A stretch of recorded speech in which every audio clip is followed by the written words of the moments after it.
Good morning, everyone. Welcome to the Teach Better Today morning show, where the Teach Better team gets to join you live every single morning, Monday through Friday at 7 a.m. Eastern. We are so excited to have a brand new guest joining us on this beautiful Wednesday morning. Brienne has so much to share, and I cannot wait for you all to meet her if you have not connected with her yet in the world. I am also celebrating a birthday today, so this is who I would like to hang out with on my birthday. So I got my birthday wish. Go fill up your coffee. We'll be right back.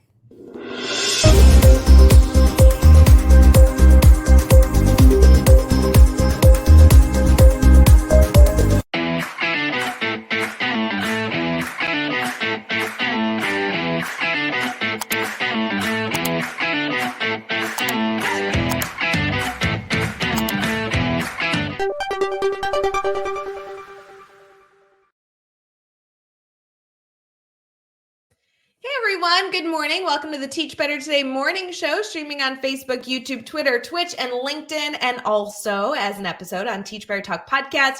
Thank you to all those friends and family that have subscribed and rated and reviewed on all those locations. Believe it or not, even though it's like 2 seconds of your time, it makes a huge difference. So if any of you have even just 30 seconds to go click that subscribe button on any of the platforms that you enjoy for the Teach Better team, we'd really appreciate it. We have Brienne here with us. Good morning. How you feeling? I'm feeling great. Thank you. And happy birthday. Oh, thanks. I feel like birthdays aren't a big deal, but because we're all here in the morning, I'm like, oh, I just want to throw it in there. Why not? And what a great way to spend my birthday. I'm so glad that we get to hang out and celebrate the Teach Better Today morning show. So I appreciate you waking up early just for me. I mean, that's really sweet. Anytime. So I know that our community is going to go rush over to their favorite platforms and follow you and stay connected to you. But in case our community here is not yet connected, do you mind sharing who you are, what you do in education, kind of all that good stuff? Absolutely. So I'm Brienne Leeming. I'm the founder and CEO of Unruly Studios. And what we do is we combine STEM learning with active recess style play, kinesthetic learning. We build approachable STEM programs that click and stick for mostly elementary schools and middle schools. And started with computer science, and we are actually brand new in the math space as well. So we have a new math product that we just put out about a month ago. And so, yes, we do that all through I'll tell you more about it, but our Splats platform, actually.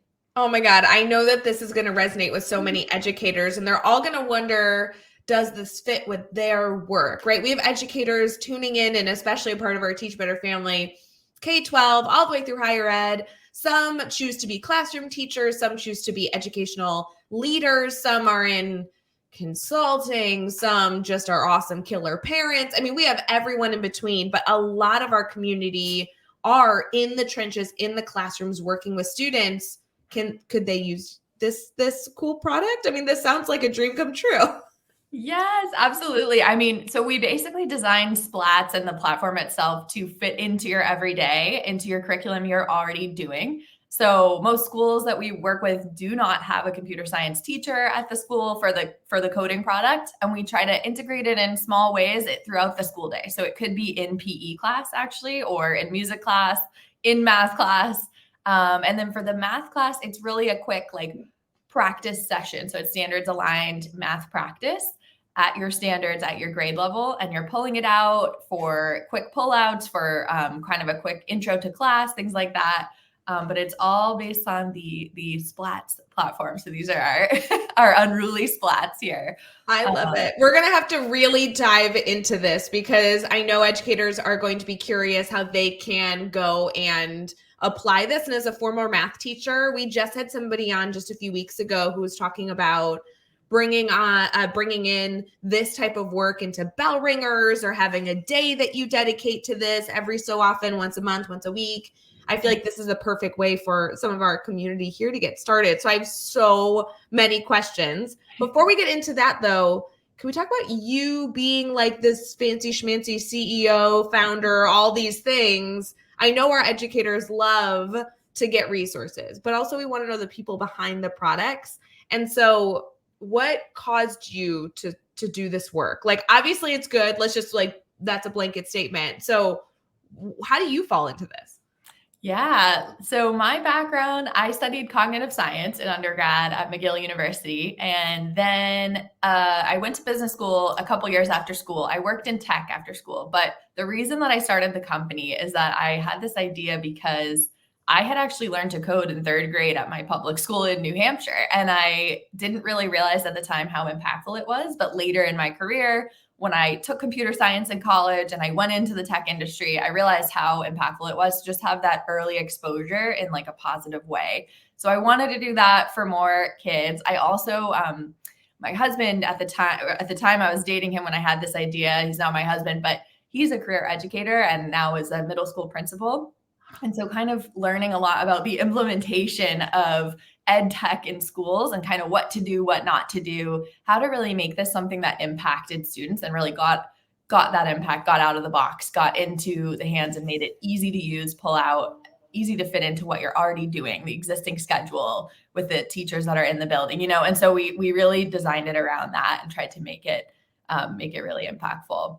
What I love about your story getting into this work is you obviously had a passion. You followed your passion, not only in technology and business and everything else, but now you have this best friend, this husband that you are learning about his struggles, his passions, his work, and trying to find a way to blend them together. And you're not just some business person who's trying to enter into the education field and be like, don't worry, I know nothing about education. Let me just tell you how to do your job. But being able to see the hurdles educators do have that your husband, and I'm sure many of his colleagues and friends can lend insight to, and then say, okay, I'm taking your information and let's just see if there's any way I can help. And so talking about the timing struggles and this disconnect of standards being aligned to these really important skills, I think this is such a wonderful story. I'm sure that many people have connected with you based on you having this passion. Absolutely. It's been quite a journey bringing this out to the world and definitely really fulfilling. So good. So outside of you being just a complete baller, what else do you enjoy doing? I know our community is going to be very interested in not only connecting with the work you're doing and everything else beyond this, but what about you as a person? Do you have any hobbies, anything that you really enjoy? I love this question. I do. I'm a runner. I love running. So I've done a couple marathons and things. And then I just got back from Pilates this morning, actually. So that's one of my favorites. Pilates, yoga, I've been really into lately too.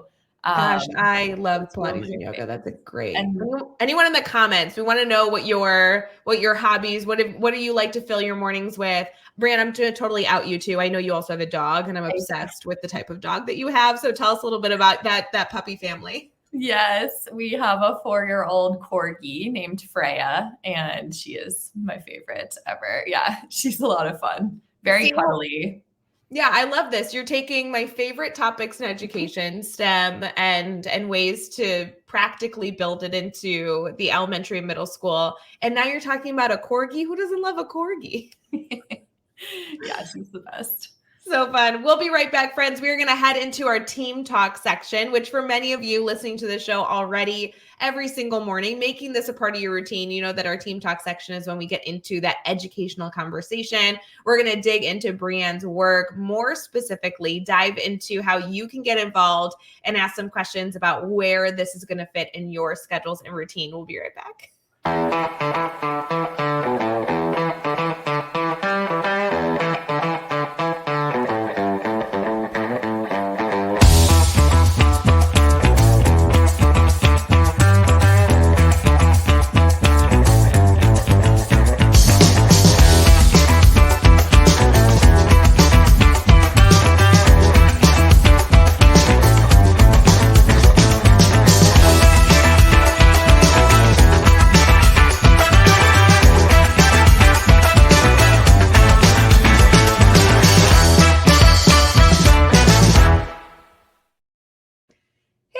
Good morning. Welcome back to Teach Better Today morning show. My name is Ray Hewer, and we are here with Brianne, who is the founder, CEO, and all fabulous educator who is doing amazing things in the education space. I know, Brianne, technically you didn't start as an educator, but there's no way that you have been in this field doing the work that you're doing and can't take on that title. So I'm just going to give it to you in case you didn't feel like that wasn't appropriate. Brianne has an incredible team of educators that are working to bring STEM education in a practical way to every single school. And I want to get into the nitty gritty. So Brianne, we have educators listening from all over. How do they get started? Will you tell us a little bit more about kind of what they would see if they went to your website, and then what it actually looks like? You held up this like big blue square. We're all wondering, what is the deal? So this is a splat. So what we do, we have the splats platform that these are programmable light up floor buttons. So they literally are durable enough that students jump on them. So it's definitely, it's designed to be stomped on. We've had over 25 million stomps on the splats so far across the US and Canada. So what they do, they light up, they make sound, and they sense when they're stomped on. And they connect through Bluetooth to your Chromebook or iPad at school. And through that, we have two apps and kind of two different experiences. So the first is a coding app that's based on block coding. So similar to Scratch, the drag and drop kind of early learning coding concepts, computational thinking. And so students can create their own rules for playground style games for the splat. So those games range from things like relay races, running back and forth between the splats, stomp competitions, jumping as fast as you can in 10 seconds. There's timers, there's scores. It gets competitive. It also is very collaborative. And then our second app is the brand new one, which is called Unruly Math. And that is standards aligned. It's really just pull it up and play. There are activities designed by standard to practice specific foundational math skills for K through 5. So that one has been really, really fun to try out. And it's just a great way to get kids both like up moving in math class, but they're also really having a dialogue with each other. They're talking to each other. Teachers have told us, that students who don't normally raise their hand in math class are kind of willing to do this step up, like kind of bring that sports element in. So it's been really, really neat to bring this out. I know, Brianne, you're mentioning that this brand new math app is truly targeting that K-5, but as a former middle school teacher, there is no way that I would not choose to bring this into my classroom as like a brain break. All of my brain breaks when I would work with students were on those foundational skills. Could you imagine if I had a brain break opportunity where students could practice those foundational skills in a fun way? Almost if they hadn't built up that love for math yet, maybe this would help them at a later age, like understand how successful they can be. So I know you're specifically talking elementary, but I'm going to bring in the middle school people because we know those foundational skills are so important. So important. And it's nice when it's got a brought in an element of play, right? Because they bring the barriers down and they're willing to just try and fail. And so I agree with that. Like, honestly, our professional development sessions get just as competitive and intense as our sessions with students. Because we've had some really, really great relay races with teachers and educators as we've been training that have been a lot of fun. This needs to happen at our like internal Teach Better team stuff. We need to get everyone together and just start. I can't believe that you designed a product that is specifically like identified to be stomped on. I just want to celebrate that for a second. When I think of coding and bringing in these skills, they're very computer based. It's usually a student looking at a screen. And then sometimes if you have like some sort of robot you're manipulating, that is an option. And typically in schools that I go into, there's like one teacher that's able to do that because it's such an expensive endeavor. I think it's hysterical that you're talking about like this square piece that you, I'm sure, put on the floor and have all these engaging opportunities for students to actually like attempt to jump on and destroy something that is indestructible. That's really exciting. It's a lot of fun. Yes. We try to make everything super fun, just super approachable, right? Because like you said, so many of our teachers that we work with too, they may be experts at coding, but it may be their first time. And we just try to make it super fun, approachable for anybody to jump in. And the same thing, like you were saying, like most coding for kids even is very much given to them in like you're alone, you're coding at the screen, like, and that's honestly not even how tech teams in the modern workforce even work. Like they're constantly collaborating. They're constantly being social with each other to plan what they need to build. So we wanted to just recreate it into a way that just felt more like sports or more like a team. And that's kind of what we did. Yeah. To try to make it more approachable, bring new kids into STEM and make them feel like this positive STEM identity that they're building. And the same with the math product. We've done at least some initial surveys and found teachers are saying students have a much more positive association with math after playing with this. And so how could you not? I mean, I'm just so excited to learn more. So if an educator went to your website, which I hope that you share again, so our community here can look at the app and look at any resource they might need to make a decision. Obviously, we're not here to like quote unquote sell anything, but what are they going to get? Like, what are they going to look at? If they're interested, maybe they have some grant money or department money. Let's pretend this is not out of pocket. We're not promoting educators to like go spend their coffee money. Save your coffee money. That's always my motto. But let's pretend I was able to gift a few educators the funds to be able to make this happen in the classroom, completely free to them. What are they looking at? What do they need to go do? And what do they receive? Yeah. So for the code product, what they do, it's a full school resource. So it's actually shared across the school. Like we said, we want to bring computer science in these bite-sized ways into different places in the school building to make that part of the day. So that one you'd share 24 splats across your school. And the cool thing about how we work with schools is that we include ongoing training and support for anyone in the building.